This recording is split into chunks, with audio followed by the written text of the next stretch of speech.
Il est 13 heures et à 7 heures, les élèves rentrent chez eux pour la plupart.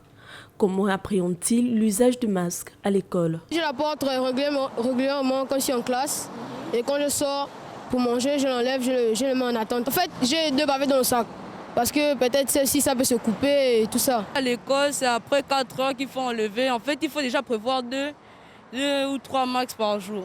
Dans son axe 12, la Convention relative aux droits de l'enfant de l'UNICEF, le Fonds des Nations Unies pour l'enfance, recommande au gouvernement de prendre en compte l'avis des enfants sur les sujets qui les concernent directement. Je suis attristée parce qu'il y a certaines personnes qui souffrent de l'asthme et moi vraiment ça me touche parce que dans ma classe, il y a une fille, elle souffre de l'asthme.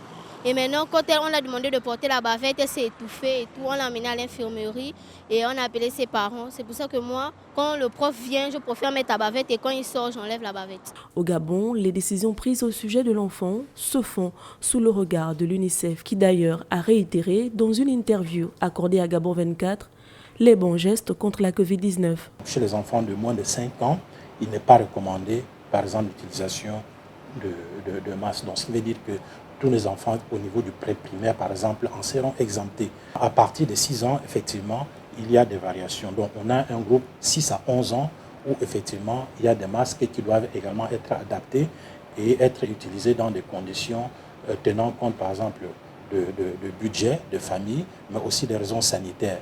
À partir de 12 ans, normalement, le port du masque se fait chez un enfant comme chez toute autre personne adulte. La Covid-19 est réelle et a un réel impact chez les enfants qui, eux aussi, ont dû s'arrimer aux gestes barrières, et ce depuis 2 ans.